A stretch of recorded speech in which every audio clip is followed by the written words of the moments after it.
Hello दोस्तों, मैं खुशी आप सभी दोस्तों का स्वागत करती हूँ अपने यूट्यूब चैनल केके एजुकेशन पर। वन लाइनर क्वेश्चन का आज 13वां वीडियो है। इससे पहले 12 वीडियो अपलोड किया जा चुका है। आई होप आप लोगों ने उसे देख लिया होगा और आप लोगों को पसंद भी बहुत आ रहा होगा। और मेरे ख्याल से जैसे मैं हर रोज कहती हूँ कि आप वीडियो देखने के बाद नोट्स जरूर बनाइए, क्योंकि आपके रिविजन में बहुत हेल्प मिलेगा उससे। और आप लोगों को एग्जाम के टाइम में बिल्कुल भी कंफ्यूजन नहीं होगा। तो प्लीज आप लोग नोट्स बनाने के साथ साथ रिविजन भी पर डे जरूर कीजिएगा। ठीक है, तो आइए देर ना करते हुए आज का एपिसोड प्रारंभ करते हैं। आज का पहला क्वेश्चन क्या है? आज का पहला क्वेश्चन है कि संविधान के कौन से भाग को संविधान का आत्मा कहा गया है? तो किसे कहा गया है? संविधान के प्रस्तावना को संविधान का आत्मा कहा गया है। ये किसके द्वारा दिया गया कथन है? तो ये किसके द्वारा दिया गया है? ठाकुरदास भार्गव के द्वारा। किसके द्वारा दिया गया है? ठाकुरदास भार्गव के द्वारा प्रस्तावना को संविधान का आत्मा कहा गया है। भार्गव दास के द्वारा। ठीक है, ठाकुरदास भार्गव के द्वारा प्रस्तावना को संविधान का आत्मा कहा गया है। वहीं अगर संविधान से संबंधित कुछ और क्वेश्चन को देखें तो संविधान के प्रस्तावना को संविधान का राजनीतिक जन्म कुंडली किसके द्वारा कहा गया है? तो प्रस्तावना को जो है वो संविधान का राजनीतिक जन्म कुंडली कहा गया है के.एम. मुंशी के द्वारा। किसके द्वारा कहा गया है? के.एम. मुंशी के द्वारा प्रस्तावना को संविधान का राजनीतिक जन्म कुंडली कहा गया है। ठीक है, वही प्रस्तावना को संविधान का परिचय पत्र किसके द्वारा कहा गया है? तो प्रस्तावना को संविधान का परिचय पत्र कहा गया है एन ए पालकीवाला के द्वारा। किसके द्वारा कहा गया है? एन ए पालकीवाला के द्वारा संविधान का परिचय पत्र कहा गया है प्रस्तावना को।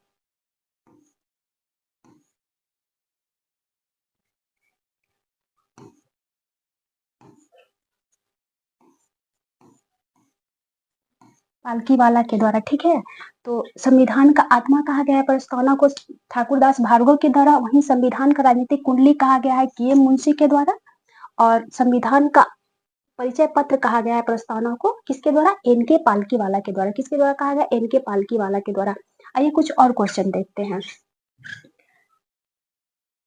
अगर प्रस्तावना की बात की जाए तो प्रस्तावना में कितनी बार संशोधन हुआ है अब तक? प्रस्तावना में मात्र एक बार संशोधन हुआ है अभी तक। कितनी बार? एक बार प्रस्तावना में मात्र एक बार संशोधन हुआ है अभी तक। ठीक है, और कब हुआ है? तो ये 42वां संविधान संशोधन 1976 में। कब हुआ है? 42वां संविधान संशोधन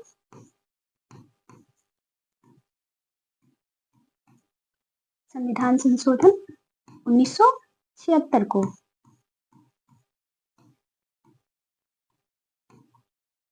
और इसके साथ साथ क्या जोड़ा गया है?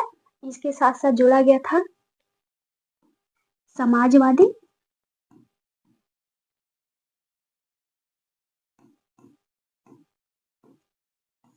पंथ निरपेक्ष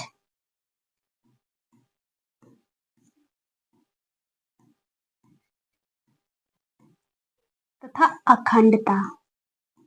ये प्रस्तावना में कब जोड़ा गया था?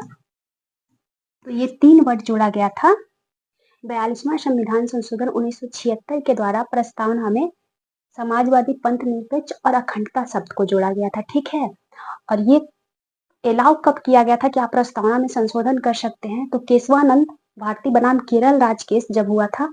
ये कब हुआ था? सन 1973 में। कब हुआ था केशवानंदा केस?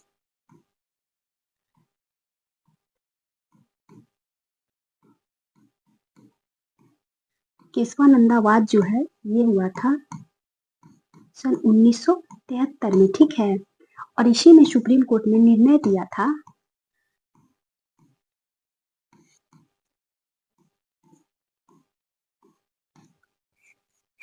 सुप्रीम कोर्ट ने कहा था केशवानंदावाद 1976 में कि संसद को कहा था कि आप संविधान के किसी भी भाग में संशोधन कर सकते हैं, चाहे वो प्रस्तावना ही क्यों ना हो, लेकिन कंडीशन अप्लाई ये है कि आप संविधान के किसी भाग में संशोधन तो कर सकते हैं, लेकिन बेसिक स्ट्रक्चर को आप टच नहीं कर सकते हैं। बेसिक स्ट्रक्चर में अर्थात मूल संरचना जो है उसमें आप किसी प्रकार का संशोधन नहीं कर सकते हैं। इसके अलावा आप किसी भाग में संशोधन कर सकते हैं। इससे पहले ना ही प्रस्तावना को संविधान का भाग माना गया था और ना ही प्रस्तावना में संशोधन करने का अलाव था संसद को। लेकिन केशवानंदावाद 1976 में संसद को ये परमिशन दे दिया गया कि आप प्रस्तावना में संशोधन कर सकते हैं। इसके बाद ही 42वां संविधान संशोधन 1976 में हुआ, जिसके तहत प्रस्तावना में समाजवादी, पंथनिरपेक्ष और अखंडता को जोड़ा गया। ठीक है, तो आपसे क्वेश्चन देखिए इस प्रकार से पूछा जा सकता है कि प्रस्तावना में कुल अभी तक कितनी बार संशोधन हुआ है, तो कितनी बार हुआ है, मात्र एक बार हुआ है। ठीक है, तो जब संशोधन हुआ था उस समय प्रस्तावना में क्या क्या जोड़ा गया था,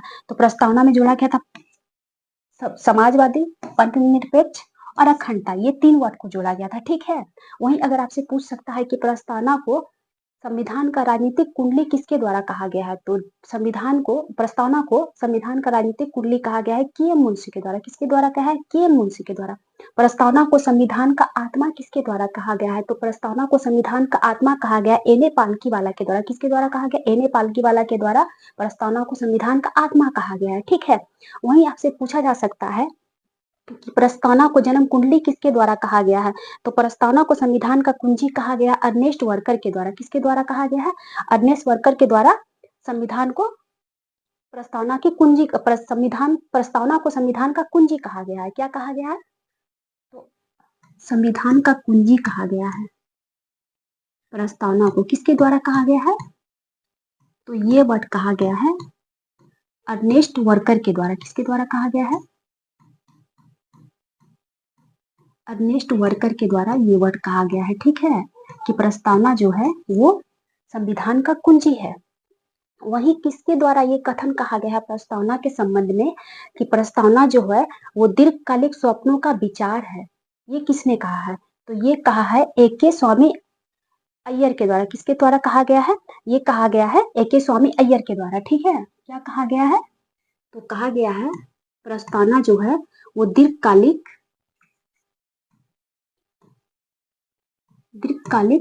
सपनों का विचार है।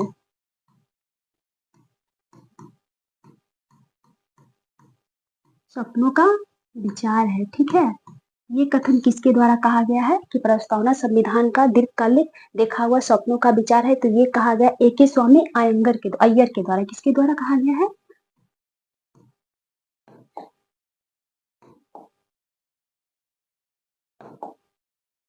ए.के. स्वामी अय्यर के द्वारा।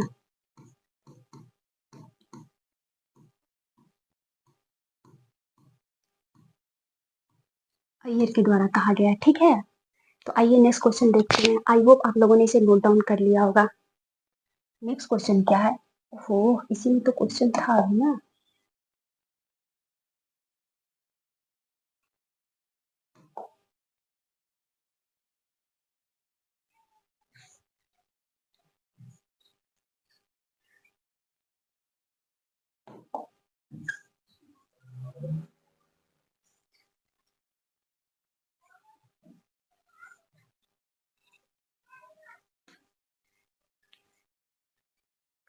नेक्स्ट क्वेश्चन हमारा क्या कह रहा है, नेक्स्ट क्वेश्चन कह रहा है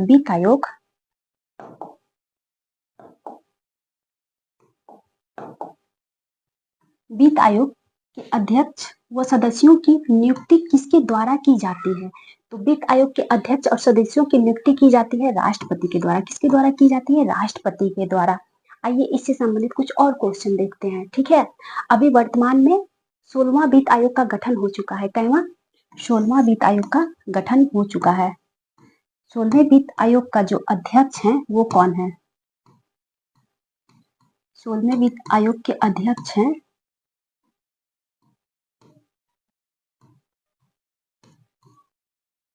अरविंद पनगड़िया। कौन है,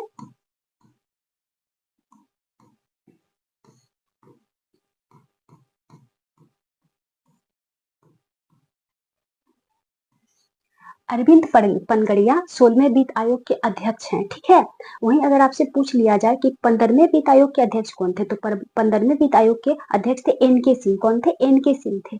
लेकिन अगर आपसे पूछ लिया जाए कि प्रथम वित्त आयोग के अध्यक्ष कौन थे, तो प्रथम वित्त आयोग के अध्यक्ष थे के.सी. नियोगी। कौन थे, के.सी. नियोगी प्रथम वित्त आयोग के अध्यक्ष थे। ठीक है, अगर आपसे पूछ लिया जाए कि प्रथम वित्त आयोग का गठन कब हुआ था, तो प्रथम वित्त आयोग का गठन हुआ था 22 नवंबर कब हुआ था? 22 नवंबर 1951 को कब हुआ था गठन? प्रथम वित्त आयोग का गठन कब हुआ था? 22 नवंबर 1951 को। प्रथम वित्त आयोग के अध्यक्ष कौन थे? तो प्रथम वित्त आयोग के अध्यक्ष थे केसी नियोगी। ठीक है। 16वें वित्त आयोग के अध्यक्ष कौन है? तो 16वें वित्त आयोग के अध्यक्ष है अरविंद पनगड़िया। वर्तमान में कौन है? अरविंद पनगड़िया। अगर वहीं आपसे पूछ लिया जाए कि 15वें वित्त आयोग के अध्यक्ष कौन थे, तो 15वें वित्त आयोग के अध्यक्ष थे एन.के. सिंह। कौन थे?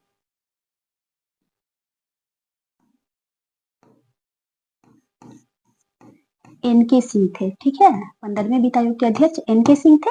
16वें वित्त आयोग के अध्यक्ष अरविंद पनगड़िया है और प्रथम वित्त आयोग के अध्यक्ष केसी नियोगी थे। ठीक है। और प्रथम वित्त आयोग का गठन कब हुआ था? तो प्रथम वित्त आयोग का गठन हुआ था 22 नवंबर 1951 को। ठीक है। आइए नेक्स्ट क्वेश्चन देखते हैं। नेक्स्ट क्वेश्चन हमारा क्या कह रहा है? नेक्स्ट क्वेश्चन कह रहा है, आई होप आप लोगों ने नोट डाउन कर लिया होगा।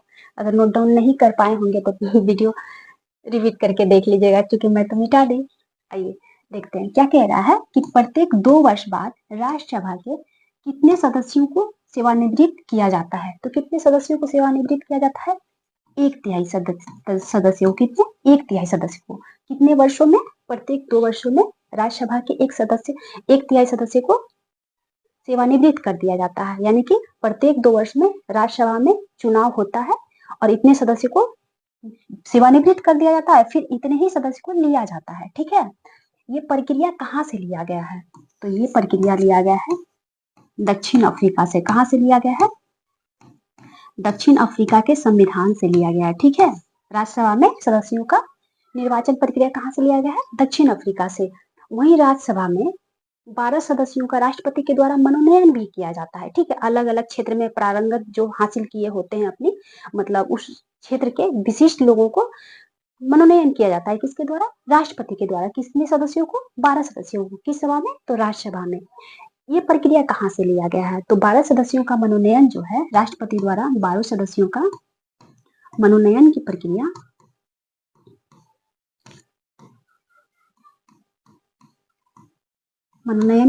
जो है ये लिया गया है आयरलैंड के संविधान से। कहाँ से लिया गया है?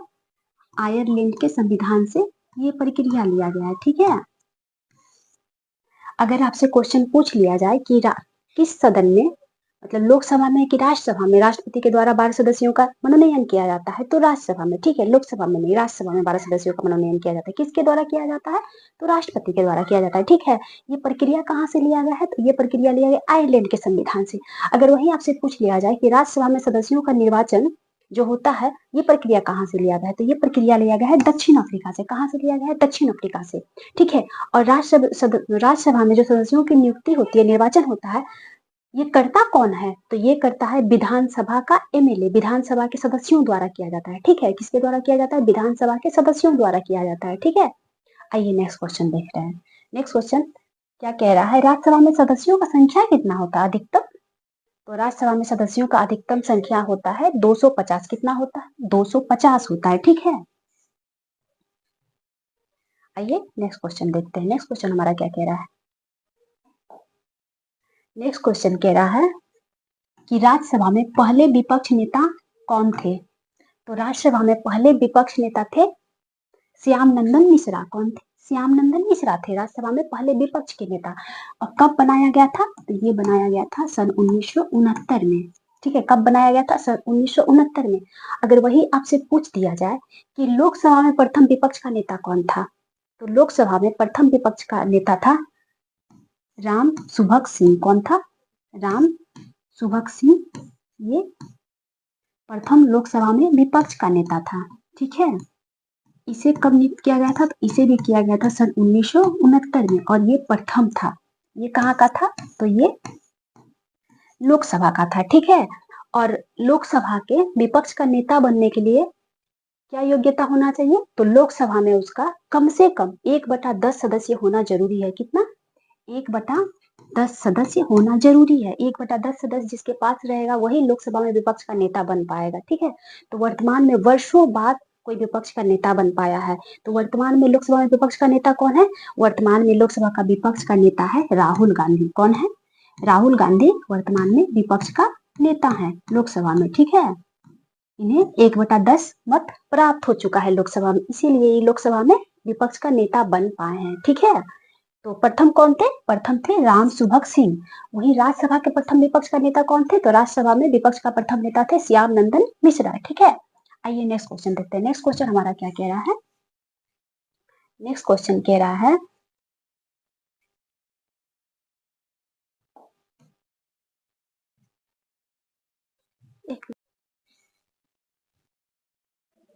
नेक्स्ट क्वेश्चन कह रहा है हमारा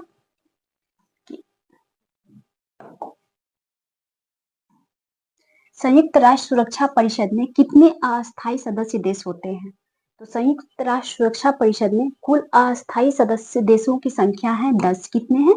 10 अस्थायी सदस्य देशों की संख्या है। ठीक है, अगर वही संयुक्त राष्ट्र की बात की जाए कि संयुक्त राष्ट्र की स्थापना कब हुई थी? संयुक्त राष्ट्र की स्थापना हुई थी 24 अक्टूबर सन 1945 में। कितनी हुई थी? सन 1945 में।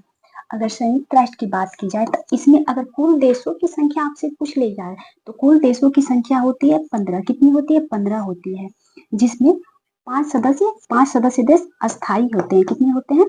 5 अस्थायी होते हैं, जबकि 10 अस्थायी होते हैं। ठीक है, 10 अस्थायी होते हैं। अगर वहीं आपसे पूछ लिया जाए कि ये 5 जो अस्थायी सदस्य देश हैं ये कौन कौन से हैं, तो इसे हम एक ट्रिकी वाइज से याद कर सकते हैं। ट्रिकी वाइज से याद कर सकते हैं, दैट मीन्स कि हम इसे याद कर सकते हैं ABCFR के थ्रू। कैसे याद कर सकते हैं?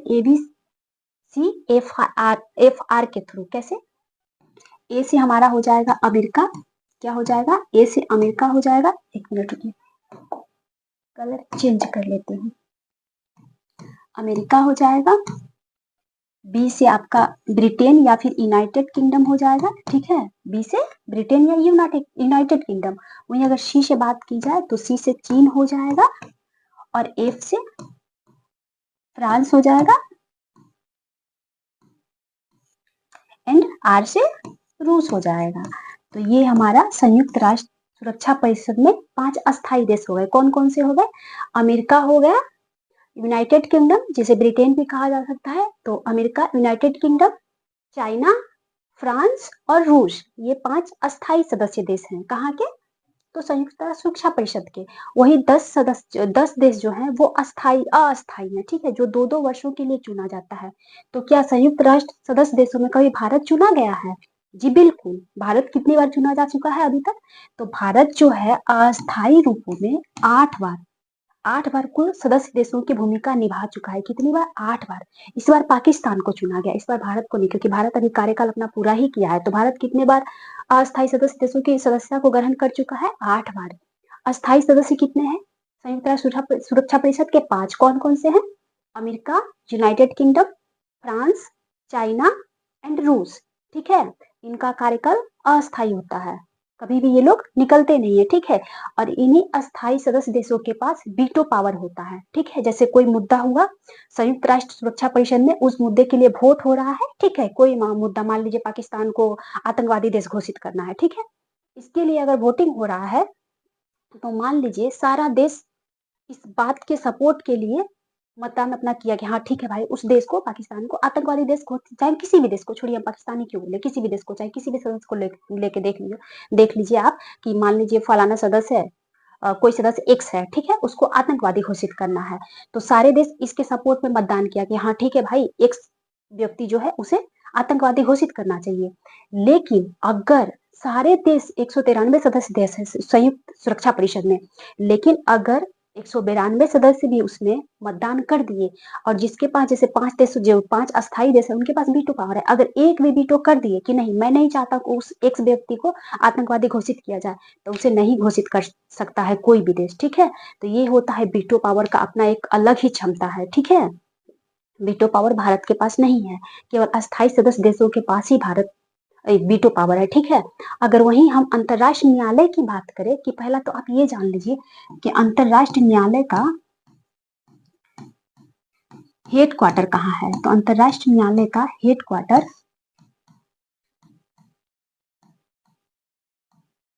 अंतरराष्ट्रीय न्यायालय का हेड क्वार्टर है द हेग। कहाँ है?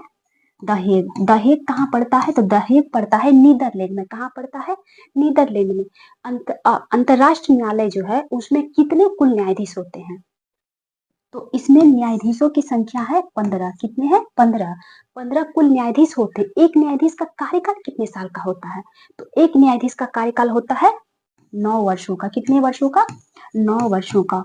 और इन्हीं 15 सदस्य में जो 15 न्यायाधीश हैं, उन्हीं में से किसी एक को मुख्य न्यायाधीश नियुक्त किया जाता है। ठीक है, कितने को? एक को मुख्य न्यायाधीश नियुक्त किया जाता है। उस मुख्य न्यायाधीश का कार्यकाल क्या होता है? तो उस मुख्य न्यायाधीश का कार्यकाल होता है 3 वर्ष। कितने वर्ष का होता है? मुख्य न्यायाधीश का कार्यकाल 3 वर्ष का होता है। ठीक है, तो अंतरराष्ट्रीय न्यायालय का हेडक्वार्टर कहाँ है? तो अंतरराष्ट्रीय न्यायालय का मुख्यालय है द हेग में। द हेग कहाँ पड़ता है? तो द हेग नीदरलैंड में पड़ता है। कहाँ पड़ता है? नीदरलैंड में पड़ता है। अंतरराष्ट्रीय न्यायालय में कुल न्यायाधीशों की संख्या कितनी है? 15। कितनी है? 15। एक न्यायाधीश का कार्यकाल 9 वर्ष, मुख्य न्यायाधीश का कार्यकाल 3 वर्ष। ठीक है, आइए नेक्स्ट क्वेश्चन देखते हैं। नेक्स्ट क्वेश्चन हमारा क्या कह रहा है? नेक्स्ट क्वेश्चन कह रहा है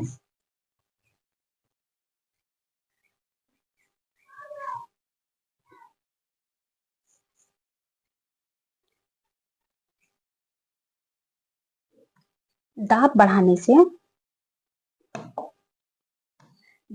से ध्वनि के चाल पर क्या प्रभाव पड़ता है? तो दाब बढ़ाने से ध्वनि के चाल पे कोई प्रभाव नहीं पड़ता। क्या नहीं पड़ता? दाब बढ़ाने से ध्वनि के चाल पे कोई प्रभाव नहीं पड़ता। जबकि ताप बढ़ाने से क्या होता है? तो ताप बढ़ाने से 1 डिग्री ताप बढ़ाने से ध्वनि के चाल में 1 डिग्री ताप बढ़ाने से ध्वनि के चाल में 1.61 तीव्रता बढ़ जाता है। ठीक है, उसका चाल में इतना का बढ़ंत हो जाता है, इतना मीटर वो बढ़ जाता है। ठीक है, कितना? 0.61। ठीक है, वहीं आर्द्रता का ध्वनि के चाल पर क्या प्रभाव पड़ता है? तो आर्द्रता बढ़ने से ध्वनि का चाल बढ़ जाता है। क्या होता है? आर्द्रता बढ़ने से ध्वनि का चाल बढ़ जाता है, जबकि दाब बढ़ाने से ध्वनि के चाल पे कोई प्रभाव नहीं पड़ता है। ठीक है, आइए नेक्स्ट क्वेश्चन देखते हैं। नेक्स्ट क्वेश्चन हमारा क्या कह रहा है? नेक्स्ट क्वेश्चन कर रहा है किस संघ के जंतुओं में पुनरुत्पादन की विशेष क्षमता होती है? तो किसमें होती है? सिलिंट्रेटा संघ में। किसमें होता है? सिलिंट्रेटा संघ में पुनरुत्पादन का क्षमता सबसे ज्यादा। सिलिंट्रेटा संघ में किसमें? तो हाइड्रा में सर्वाधिक होता है। किसमें? हाइड्रा में सर्वाधिक होता है। अगर वही हम मनुष्य की बात करें कि मानव में पुनरुत्पादन का क्षमता किसमें होता है, मतलब रीजनरेशन का क्षमता मानव में किसमें सबसे ज्यादा होता है? तो मानव के लीवर में रीजनरेशन का क्षमता सबसे ज्यादा होता है। कहा जाता है कि आप लीवर को अगर उसमें उसको 50-50% में बांट दिए, मतलब 1/3 या 50% किसी को बांट के किसी को दे दिए, डोनेट कर दिए, तो आपका लीवर फिर से रीजनरेट हो जाएगा। ठीक है, फिर से रिकवर हो जाएगा, वापस से लीवर आपका बन जाएगा।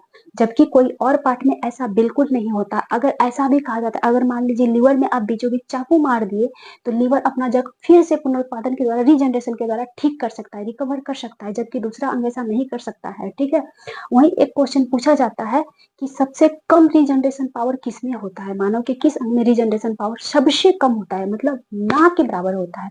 तो किसमें होता है? तंत्रिका सेल में। किसमें होता है? तंत्रिका सेल में, न्यूरॉन सेल में। ठीक है, तंत्रिका सेल में सबसे कम रीजनरेशन पावर होता है तंत्रिका कोशिका में। ठीक है, इसीलिए कहा जाता है कि जब भी आप बाइक चला रहे हो, तो पहला नंबर तो आप स्पीड मत चलाओ, और चलाओ तो हेलमेट पहन के चलाओ। इसीलिए इस पे कानून भी बनाया गया। अगर आप बिना हेलमेट पहने ड्राइव करते पकड़े जाएंगे तो जुर्माना लगाया जाएगा, प्लस पनिशमेंट भी दिया जाएगा। किस लिए? आपकी सुरक्षा के लिए। लेकिन लोग ऐसा नहीं मानते। लोगों को लगता है कि नहीं, मेरे लिए ऐसा क्यों किया जाता है। लोग पुलिस से ही छुप छाप के ऐसे निकल जाते हैं। लेकिन नहीं भाई, आप ही की सुरक्षा के लिए ऐसा बोला जाता है। थोड़ी भी ब्रेन में चोट आ जाएगी ना, तो पता नहीं क्या से क्या हो जाएगा, क्योंकि उसमें रीजनरेशन पावर बिल्कुल भी नहीं है। किसी और पार्ट में लगे तो आपका सेल जो है सेल डिवीजन के थ्रू ठीक हो सकता है, लेकिन आपका ब्रेन बिल्कुल ठीक नहीं हो सकता। जब सेल डिवीजन ही नहीं होगा तो ठीक कैसे होगा? नहीं हो सकता ना। इसीलिए प्लीज, जान है तो जहान है, अपनी सुरक्षा जरूर करनी चाहिए। आइए नेक्स्ट क्वेश्चन देखते हैं। नेक्स्ट क्वेश्चन क्या कह रहा है हमारा? नेक्स्ट क्वेश्चन कह रहा है कि क्वाशियोरकर तथा मेरास्मस रोग किसकी कमी से होता है? तो ये प्रोटीन की कमी से होता है। किसकी कमी से होता है? प्रोटीन की कमी से होता है। क्वाशियोरकर जो है ये बीमारी बच्चों में होता है, और मेरास्मस जो है ये थोड़े से बड़े व्यक्ति में पाया जाता है। ठीक है, किसकी कमी से होता है? तो प्रोटीन की कमी से होता है। देखते होंगे कि बहुत ऐसा बच्चा होता है जो एकदम शरीर से तो एकदम दुबला पतला रहेगा, लेकिन उसका पेट इतना निकला हुआ होता है। किस बीमारी के कारण? तो इसी बीमारी के कारण ऐसा हो जाता है। बच्चों में प्रोटीन की जब कमी होती है तो ऐसी हालत देखने को मिलती है। ठीक है, नेक्स्ट क्वेश्चन हमारा क्या कर रहा है कि विटामिन के का रासायनिक नाम क्या है? तो विटामिन के का रासायनिक नाम है फाइलोक्विनोन। क्या है? फाइलोक्विनोन विटामिन के का नाम है। ठीक है, विटामिन के का वर्क क्या है? तो विटामिन के का वर्क है ब्लड क्लॉटिंग का। क्या वर्क है? ब्लड क्लॉटिंग का। जैसे कि मान लीजिए कहीं कट जाता है तो ब्लड जमता है ना, फिर नहीं जमेगा तो फिर तो वो निकलते चलेगा। तो किस विटामिन के कारण? विटामिन के कारण। अगर वही आपसे पूछ दिया जाए कि किस मिनरल्स के कारण हमारे शरीर में ब्लड क्लॉटिंग होता है, तो कैल्शियम के कारण। किसके कारण? कैल्शियम के कारण। तो अगर मिनरल्स पूछ लिया जाए तो कैल्शियम हो जाएगा, अगर विटामिन पूछ लिया जाए तो विटामिन के कारण ब्लड क्लॉटिंग होता है। ठीक है, और अगर आपसे प्रोटीन पूछ लिया जाए तो प्रोथ्रोम्बिन प्रोटीन। कल वाले वीडियो में मैं बहुत विस्तार पूर्वक ये बात पढ़ा चुकी हूँ, तो प्लीज आप लोग पिछले वाले वीडियो को जरूर देख लीजिएगा। ठीक है, तो अगर प्रोटीन पूछेगा तो क्या आंसर होगा ब्लड क्लॉटिंग से रिलेटेड? तो प्रोथ्रोम्बिन हो जाएगा। ठीक है, अगर विटामिन पूछेगा तो विटामिन के हो जाएगा, अगर मिनरल पूछेगा तो कैल्शियम हो जाएगा। ठीक है, आइए कुछ और विटामिन के बारे में देख लेते हैं। विटामिन B12, इसे किस नाम से जाना जाता है? इसे जाना जाता है साइना कोवालीन के नाम से। कौन सा? साइनोकोबालीन के नाम से विटामिन B12 को जाना जाता है। ठीक है, B1 को किस नाम से जाना जाता है? तो B1 को थायमीन के नाम से जाना जाता है। किस नाम से? B1 को थायमीन के नाम से जाना जाता है। विटामिन B2 को राइबोफ्लोविन के नाम से जाना जाता है। किसके नाम से? राइबोफ्लोविन के नाम से विटामिन B2 को जाना जाता है। ठीक है, आपसे एक बहुत ही महत्वपूर्ण क्वेश्चन, ना जाने एग्जाम में कितनी बार और कितने प्रकार के एग्जाम में पूछा जा चुका है कि बेरी बेरी रोग जो है वो किस विटामिन की कमी से होता है? तो बेरी बेरी रोग जो है वो विटामिन ए की कमी से होता है। विटामिन ए की कमी से, विटामिन B1 की कमी से, सॉरी ए नहीं, विटामिन B1 की कमी से बेरी बेरी नामक रोग होता है। कौन सा? बेरी बेरी नामक रोग हो जाता है जब आपके शरीर में विटामिन B1 की कमी हो जाता है। कहा जाता है कि पुलिस या चावल खाने से विटामिन B1 की कमी हो जाती है। ठीक है, और विटामिन B2 का रासायनिक नाम क्या है? तो विटामिन B2 का नाम, रासायनिक नाम राइबोफ्लोविन है। विटामिन ए का रासायनिक नाम क्या है? तो विटामिन ए का रासायनिक नाम है रेटिनॉल। क्या है? रेटिनॉल विटामिन ए का रासायनिक नाम है, जबकि विटामिन B1 का थायमिन और विटामिन B2 का राइबोफ्लोविन। विटामिन सी का अगर आपसे पूछ लिया जाए तो विटामिन सी का रासायनिक नाम हो जाएगा स्कोर्बिक अम्ल। क्या हो जाएगा? स्कोर्बिक अम्ल विटामिन सी का नाम है। ठीक है, अगर वहीं आपसे विटामिन डी का नाम पूछ लिया जाए कि विटामिन डी का नाम क्या है? कैल्सीफेरोल। क्या नाम है? कैल्सीफेरोल विटामिन डी का नाम है। विटामिन डी में 3 प्रकार का विटामिन है, एक तो विटामिन D1 हो जाएगा, विटामिन D1 का नाम है कैल्सीफेरोल। अगर वहीं आपसे विटामिन D2 का नाम पूछ लिया जाए तो विटामिन D2 का नाम क्या है? Ergo calciferol. क्या नाम है? अर्गो कैल्सीफेरोल विटामिन D2 का नाम है। अगर वहीं आपसे पूछ लिया जाए कि विटामिन D3 का नाम क्या है, तो विटामिन D3 का नाम है कैलो कैल्सीफेरोल।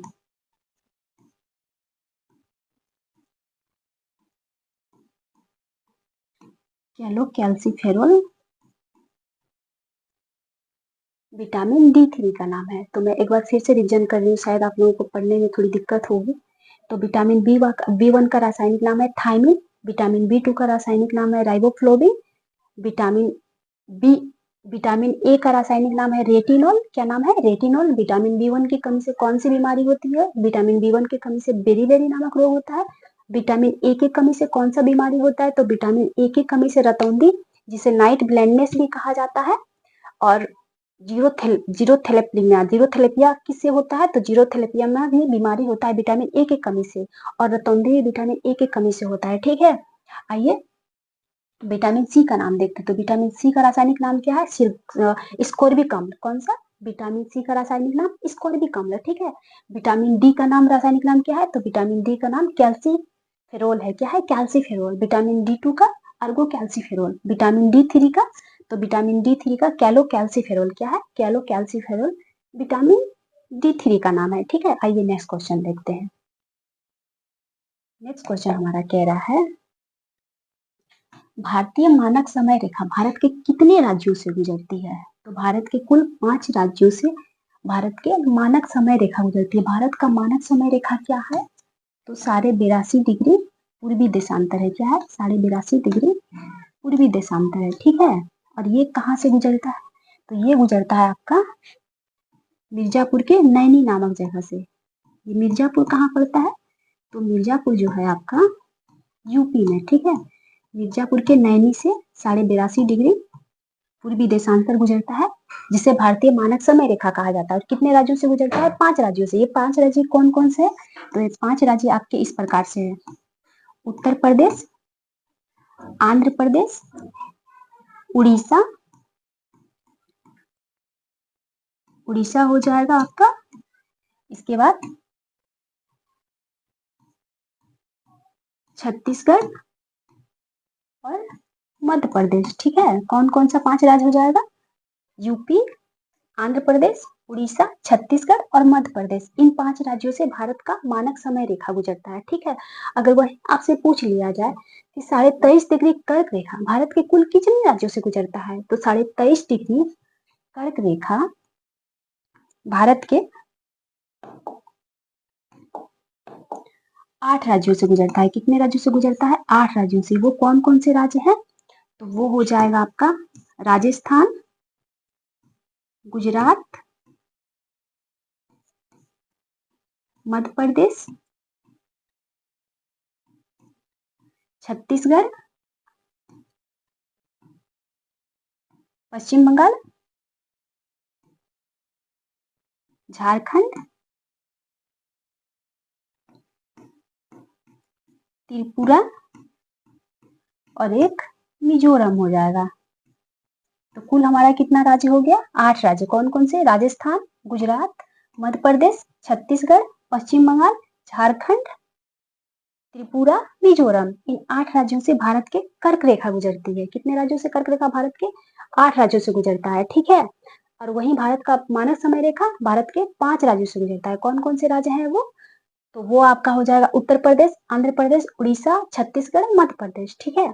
आइए नेक्स्ट क्वेश्चन देखते हैं। नेक्स्ट क्वेश्चन हमारा क्या कह रहा है? तो नेक्स्ट क्वेश्चन कह रहा है, आई होप आप लोग साथ साथ नोट डाउन करते जा रहे होंगे। ठीक है। अगर बाद में आपको लिखावट मेरी समझ नहीं आ रही होगी तो मैं मुंह से भी बोल दे रही हूँ, आप लोग सुन के भी नोट डाउन जरूर कर लीजिएगा। मैं कोशिश करूंगी कि और क्लियर लिखूं। ठीक है। ग्रैंड कैनियन बांध किस नदी पर स्थित है? तो ग्रैंड कैनियन बांध ये कोलोरेडो नदी पर स्थित है। किस नदी पर? कोलोरेडो नदी पर। आइए, कोलोरेडो पठार पर स्थित है।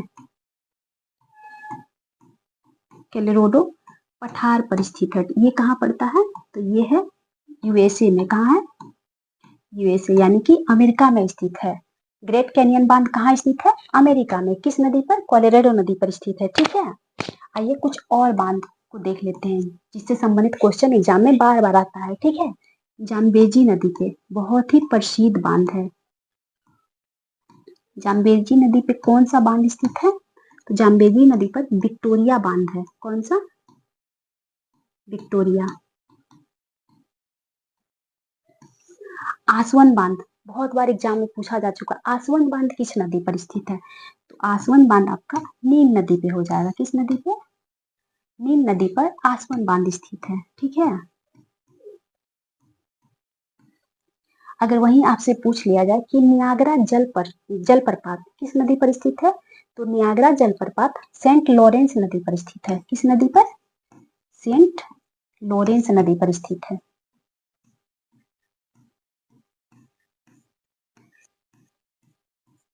ये दुनिया का सबसे चौड़ा जलप्रपात है। तो दुनिया का सबसे चौड़ा जलप्रपात कौन सा हो जाएगा आपका? नियाग्रा जलप्रपात।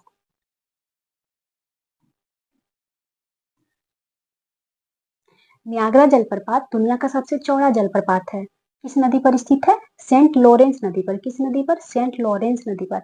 अगर वही आपसे पूछ लिया जाए कि दुनिया का सबसे ऊंचा कौन सा है? तो दुनिया का सबसे ऊंचा हो जाएगा एंजल। कौन सा? एंजल। ये किस नदी पर स्थित है? ये कहाँ स्थित है? इसका नदी नहीं पूछता है, ये देश पूछता है किस देश में स्थित है। तो ये है वेनेजुएला। किस देश में है? वेनेजुएला। कैनोरी नदी पर है। हालांकि इसका नदी का नाम विवादित है थोड़ा सा, कभी किसी नदी का नाम दे दिया जाता है, कभी किसी नदी का नाम दे दिया जाता है, तो ये वेनेजुएला पे। ठीक है, आइए नेक्स्ट क्वेश्चन देखते हैं। नेक्स्ट क्वेश्चन क्या बोल रहा है? नेक्स्ट क्वेश्चन बोल रहा है हमारा, मुलिंगला दर्रा किस राज्य में है? तो मुलिंगला दर्रा उत्तराखंड में है। कहाँ है? उत्तराखंड में है। कुछ और दर्रे की बात करें जो उत्तराखंड में बहुत ही प्रमुख दर्रा है, तो कौन सा दर्रा हो जाएगा? नीति दर्रा।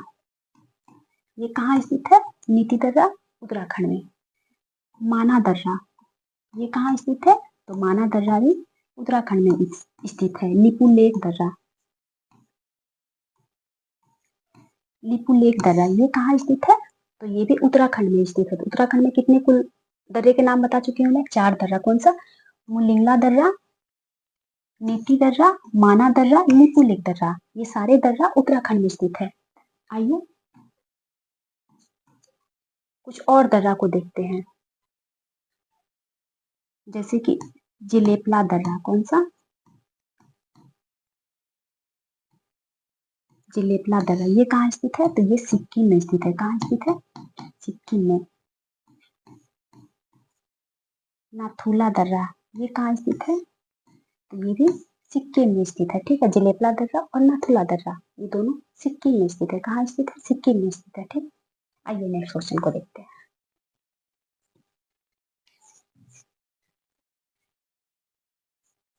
नेक्स्ट क्वेश्चन हमारा क्या कह रहा है? नेक्स्ट क्वेश्चन कह रहा है कि शरद विषु की स्थिति कब होती है? तो शरद विषु की स्थिति होती है 22 या 23 सितंबर को। कब होता है? हालांकि ज्यादातर क्वेश्चन में 23 सितंबर को ही आपको देखने को मिलेगा, किसी किसी बुक में देता है 22 सितंबर। ठीक है, हालांकि आपको दोनों को ऑप्शन में तो देगा ही नहीं, एक ही ऑप्शन में देगा, या तो 23 सितंबर देगा या तो 22 सितंबर देगा। और वहीं अगर आपसे पूछ लिया जाए कि वसंत विषु वाला घटना कब होता है? तो वसंत विषु वाला घटना होता है, ये होता है 21 मार्च को। कब होता है? 21 मार्च को। और इस दिन क्या होता है?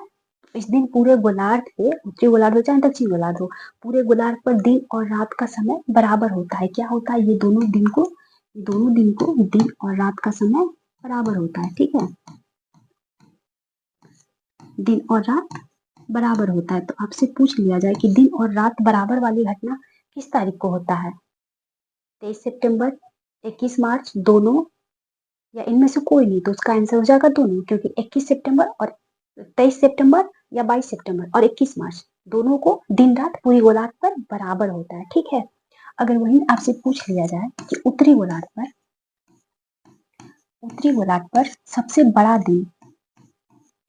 बड़ा दिन कब होता है? तो उत्तरी गोलार्ध पर सबसे बड़ा दिन होता है 21 जून को। कब होता है? 21 जून को। और 21 जून को बहुत ही महत्वपूर्ण दिवस मनाया जाता है। कौन सा दिवस मनाया जाता है? तो 21 जून को योगा दिवस मनाया जाता है। कौन सा दिवस मनाया जाता है? योगा दिवस को मनाया जाता है। इसीलिए तो योगा दिवस मनाया जाता है, क्योंकि उस दिन सबसे बड़ा दिन होता है। और योगा दिवस मनाने की घोषणा कब की गई थी? तो योगा दिवस मनाने की घोषणा की गई थी 2014 में। और मनाना प्रारंभ कब से हुआ था? तो मनाना प्रारंभ हुआ था योगा दिवस 2015 से। ठीक है, 21 जून 2015 से मनाना प्रारंभ हुआ, जबकि घोषणा हुआ था 2014 को। ठीक है, तो कब मनाया जाता है योगा दिवस? योगा दिवस मनाया जाता है 21 जून को। क्यों मनाया जाता है? क्योंकि इस दिन उत्तरी गोलार्ध में सबसे बड़ा दिन होता है।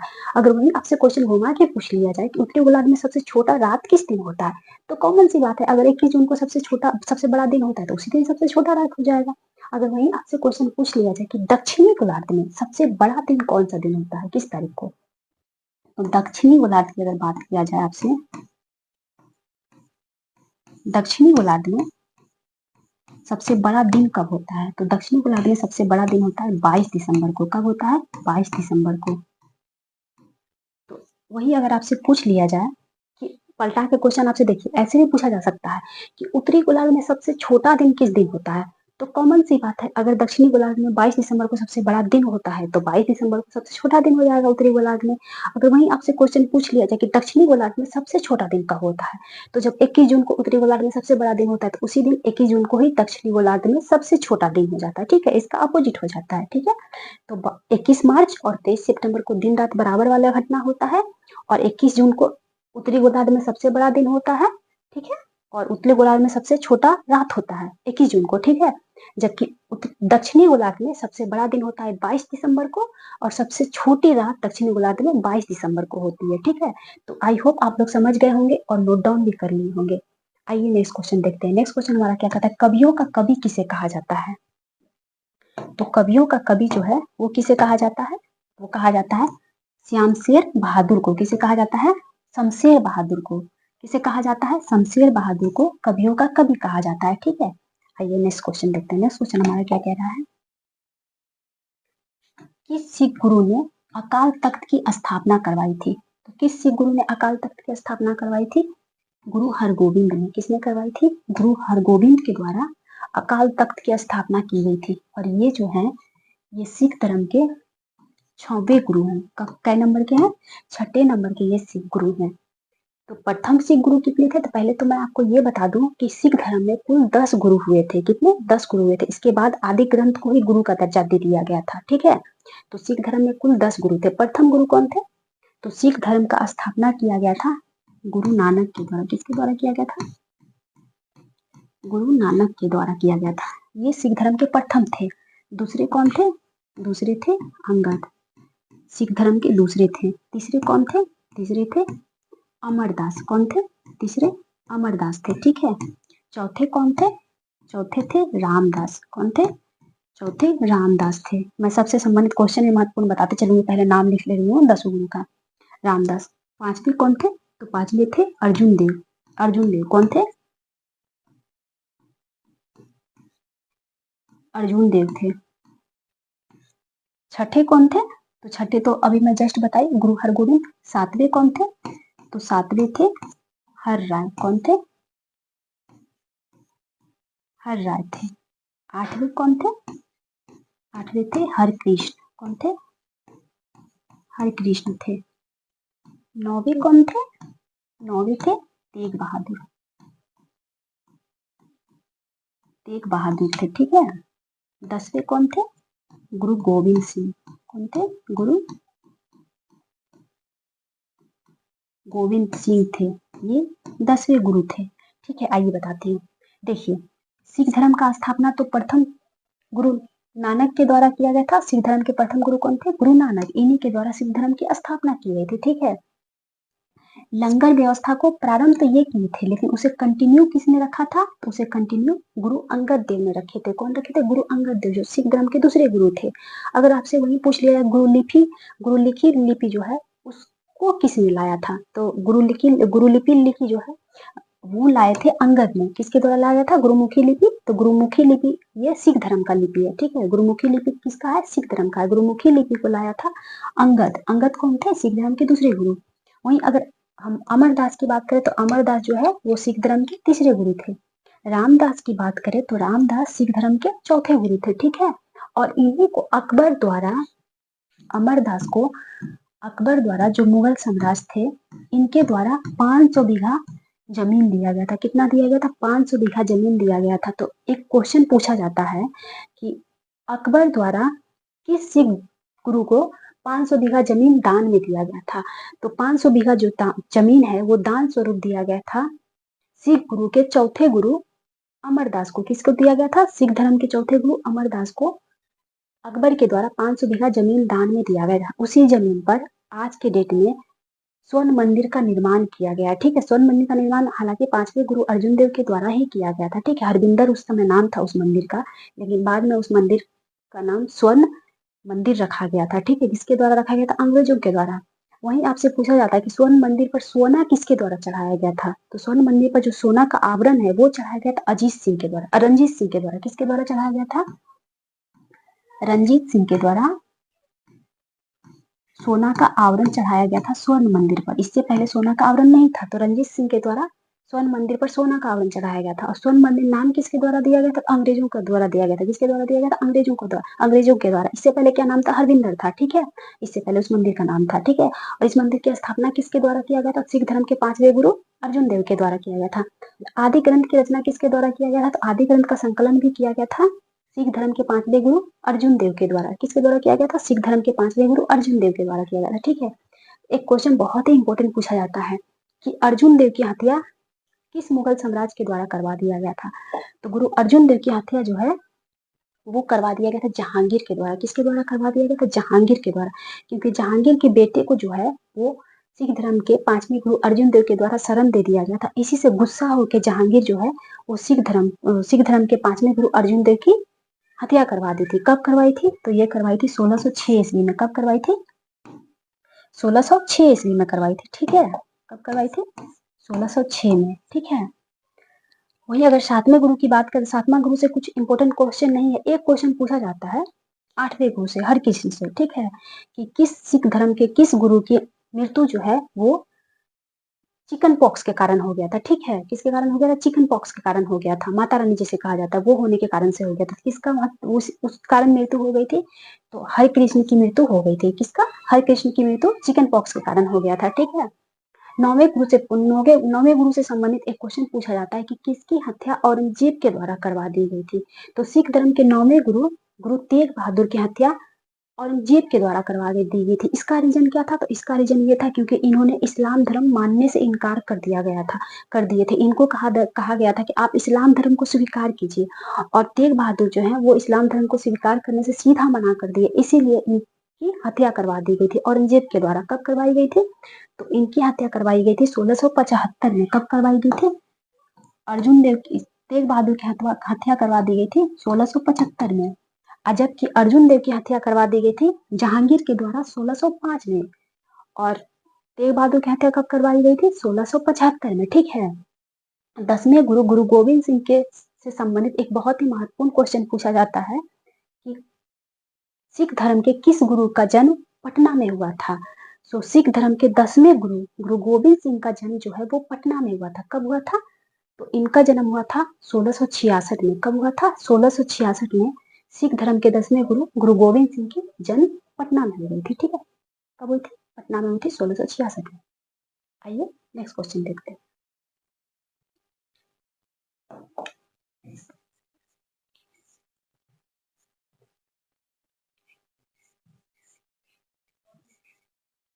नेक्स्ट क्वेश्चन हमारा क्या कह रहा है?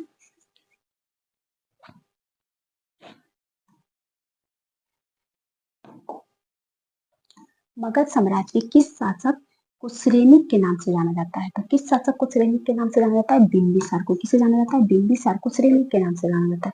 और बिंबिसार जो है ये हर्यक वंश के संस्थापक हैं। किस वंश के?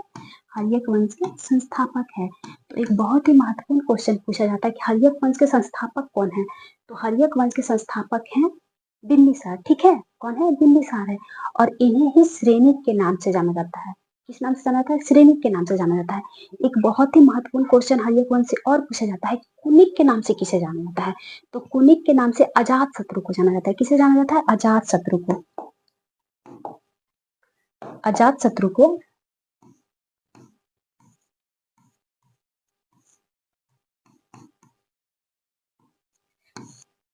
कुनिक के नाम से जाना जाता है। किस नाम से जाना जाता है? कुनिक के नाम से जाना जाता है। किसे जाना जाता है? अजात शत्रु को। अजात शत्रु को एक और नाम से जाना जाता है। किस नाम से? पितृहंता के नाम से। तो एक और भी क्वेश्चन पूछा जाता है कि पितृहंता के नाम से किसे जाना जाता है? तो पितृहंता के नाम से अजात शत्रु को जाना जाता है। अजात शत्रु कौन थे? तो अजात शत्रु बिंबिसार का पुत्र था। और इन्हें पितृहंता इसलिए कहा जाता है क्योंकि इन्होंने गद्दा प्राप्ति के लालची में बोले तो मतलब वो राज सिंहासन प्राप्त करने के लालच में अपने पिता की ही हत्या कर दी थी, जिस कारण इन्हें पितृहंता के नाम से जाना जाता है। किस नाम से जाना जाता है? पितृहंता के नाम से जाना जाता है। और इनकी हत्या भी इन्हीं के पुत्र उदाइन के द्वारा कर दिया गया था। किसके द्वारा किया गया था? उदाइन के द्वारा, जिसके द्वारा एक क्वेश्चन और पूछा जाता है कि पाटलिपुत्र को राजधानी के रूप में किसने स्थापना की थी? तो पाटलिपुत्र की स्थापना राजधानी के रूप में अजातशत्रु के पुत्र उदाइन के द्वारा कर दिया गया था। किसके द्वारा कर दिया गया था? उदाइन के द्वारा कर दिया गया था। ठीक है, आइए नेक्स्ट क्वेश्चन देखते हैं। इससे संबंधित क्वेश्चन मैं बता चुकी हूँ पिछले वीडियो में, आप लोग देख लीजिएगा, विस्तार पूर्वक बताइए। नेक्स्ट क्वेश्चन हमारा कह रहा है कि कौन सा बंदरगाह एक है जिसे ज्वारीय बंदरगाह का उदाहरण है? तो कौन सा बंदरगाह है जो ज्वारीय बंदरगाह का उदाहरण है? तो वो है कांडला बंदरगाह। कौन सा बंदरगाह है? कांडला बंदरगाह। ये ज्वारीय बंदरगाह का उदाहरण है। हालांकि भारत में बात की जाए तो भारत में कुल 3 ऐसे बंदरगाह हैं जो ज्वारीय बंदरगाह के उदाहरण हैं। कौन कौन से हैं? तो वो है, देखिए यहाँ हो जाएगा कांडला। कांडला कहाँ है? कांडला है गुजरात में। एक हो जाएगा तूतीकोरिन। कौन सा?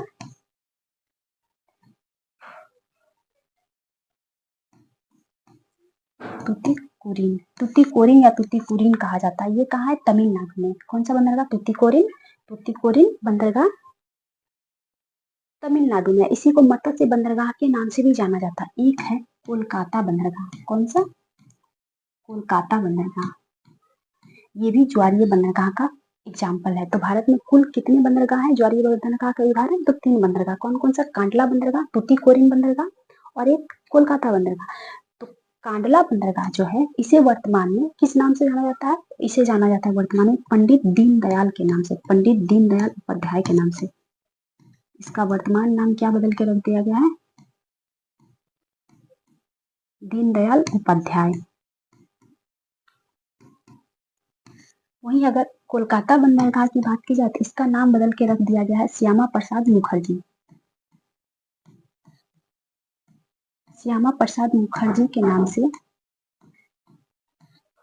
कोलकाता बंदरगाह को जाना जाता है। और इसे किस नाम से जाना जाता है? इसे तूतीकोरिन या मत्स्य बंदरगाह के नाम से जाना जाता है। नेक्स्ट क्वेश्चन हमारा क्या कह रहा है? नेक्स्ट क्वेश्चन कह रहा है कि किस नदी को ऋग्वेद में सबसे पवित्र नदी माना गया है? तो किस नदी को सबसे पवित्र नदी माना गया है? सबसे पवित्र नदी माना गया है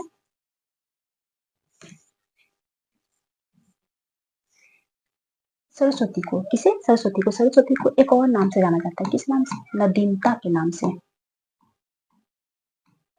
नदीमता या नदी माता के नाम से सरस्वती को जाना जाता है ऋग्वेद में। ठीक है। और अगर वहीं आपसे पूछ लिया जाए कि सबसे महत्वपूर्ण नदी के नाम से ऋग्वेद में किसे जाना गया है, तो सबसे महत्वपूर्ण नदी के नाम से जाना गया है सिंधु नदी को। ठीक है। किस नदी को? सिंधु नदी को ऋग्वेद में सबसे महत्वपूर्ण नदी के नाम से जाना गया है। ठीक है। और सबसे पवित्र नदी अगर आपसे पूछ लिया जाए तो सबसे पवित्र नदी सरस्वती हो जाएगा। अगर वहीं आपसे पूछ लिया जाए कि क्या गंगा नदी का चर्चा है ऋग्वेद में, तो जी बिल्कुल गंगा नदी का चर्चा है। कितनी बार चर्चा किया गया है ऋग्वेद में गंगा नदी का? तो गंगा नदी का चर्चा ऋग्वेद में एक बार किया गया है। कितनी बार किया गया? एक बार। यमुना नदी का चर्चा ऋग्वेद में कितनी बार की गई है? तो यमुना नदी की चर्चा ऋग्वेद में 3 बार की गई है। कितनी बार? 3 बार। वहीं कुल नदियों की बात की जाए कि कुल कितनी नदियों की चर्चा ऋग्वेद में की गई है, तो कुल 25 नदियों की चर्चा ऋग्वेद में की गई है। कितनी? कुल 25 नदियों की चर्चा ऋग्वेद में की गई है। कितनी? कुल 25 नदियों की। और सबसे महत्वपूर्ण नदी कौन सा है ऋग्वेद में बताया गया? किसे? सिंधु नदी को। सबसे पवित्र नदी किसे बताया गया? सबसे पवित्र नदी बताया गया सरस्वती को। सरस्वती को और किस नदी के नाम से जाना जाता है? नाम से जाना जाता है नदीमता के नाम से। किस नाम से? नदीमता के नाम से। क्या यमुना की चर्चा है ऋग्वेद में? जी बिल्कुल। कितनी बार की गई है? 3 बार। गंगा की चर्चा है? जी बिल्कुल। कितनी बार की गई है? 1 बार की गई है। कितनी बार की गई है? 1 बार की गई है। ठीक है। तो क्वेश्चन तो खत्म हो गया। और आई होप अब मैं जितना एनालाइज की थी आप लोग लिख लिए होंगे। आइए एक और क्वेश्चन बता देते हैं, मेरे दिमाग में आया बता ही देते हैं। अगर आपसे पूछ लिया जाए कि भारत में सबसे गहरा बंदरगाह कौन सा है, तो भारत में सबसे गहरा बंदरगाह का उदाहरण है विशाखापट्टनम। कौन सा बंदरगाह? विशाखापट्टनम जो बंदरगाह है, पट्टनम सबसे गहरा बंदरगाह का उदाहरण है। अगर वहीं आपसे बोल दिया जाए कि सबसे प्राचीनतम कृत्रिम बंदरगाह कौन है, ये क्वेश्चन बहुत बार एग्जाम में पूछा जा चुका है, ये भी आई है। तो सबसे प्राचीन कृत्रिम बंदरगाह का उदाहरण कौन है? सबसे प्राचीन कृत्रिम बंदरगाह का उदाहरण है चेन्नई बंदरगाह। कौन सा? चेन्नई बंदरगाह। ये सबसे प्राचीन कृत्रिम बंदरगाह का उदाहरण है। किसका उदाहरण है? कृत्रिम बंदरगाह का उदाहरण है। ठीक है। तो आई होप आज का सेशन भी आप लोगों को बहुत पसंद आएगा। और प्लीज जितना भी मैं क्वेश्चन बताती हूँ एग्जाम के पॉइंट ऑफ व्यू से बहुत ही इंपॉर्टेंट है, आप लोग इसे नोट डाउन जरूर कर लीजिएगा। ठीक है। और किसी प्रकार का आप लोगों को डाउट हो तो आप लोग जरूर पूछिएगा, बेहिचक पूछिएगा। ठीक है। Thank you so much.